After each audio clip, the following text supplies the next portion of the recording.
So, what really happens when the most followed person on the entire planet sits down with the biggest YouTuber in the world? Well, you get this incredible inside look into the minds of two people who are operating on a scale that is just hard to even wrap your head around. And this isn't just about fame, it's about the blueprint, the actual recipe for doing the impossible. Let's dive in and break it all down. And it all kicks off with this question. Right away, you have one of the greatest athletes of all time asking the king of YouTube if he has what it takes to conquer his world.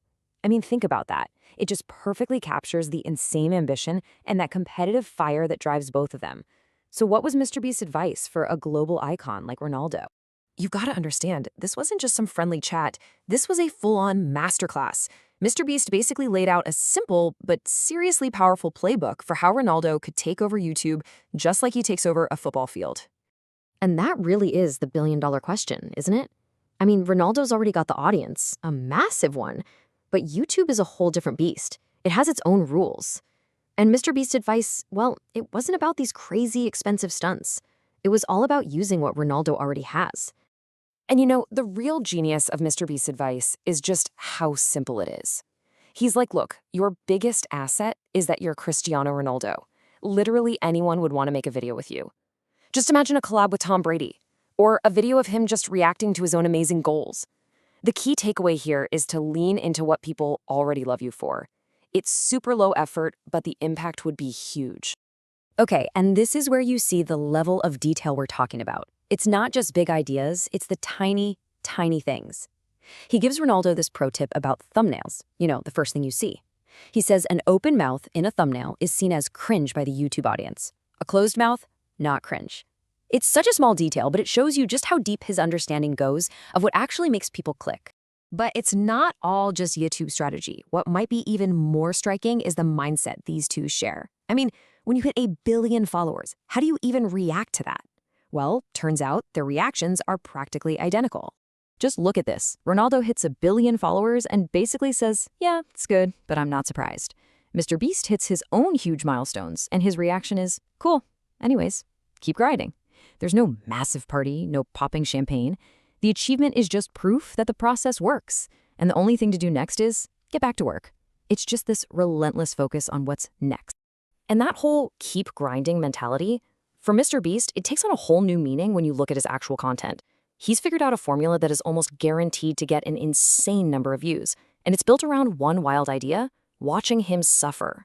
Just let this number sink in for a second. 600 million.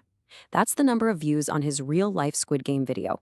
To put that into perspective, MrBeast himself pointed out that's something like 4% of all human beings on Earth watched that one video. The scale is just staggering.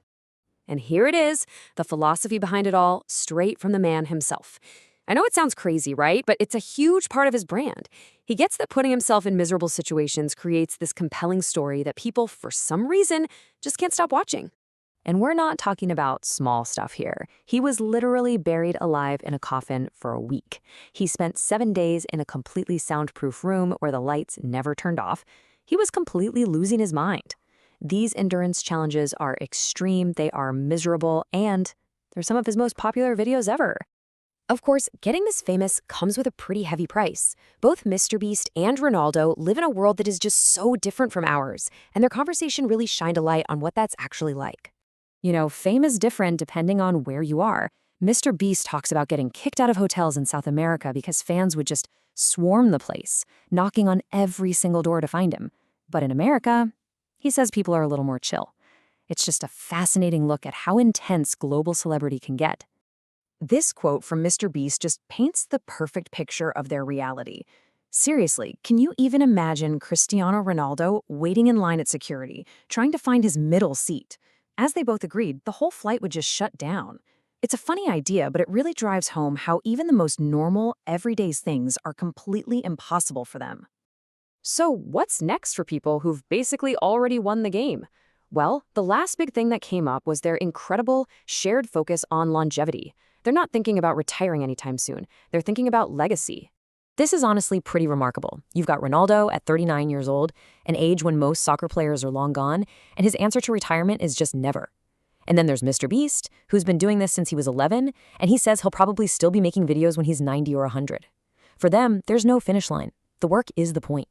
So what's the big takeaway here?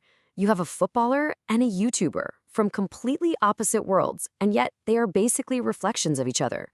They both have that relentless drive, that obsessive focus on the details, and this vision that goes way beyond a normal career. It really makes you ask the question, is there some kind of universal blueprint for massive success? And if there is, did we just get a peek at it from two of its master architects?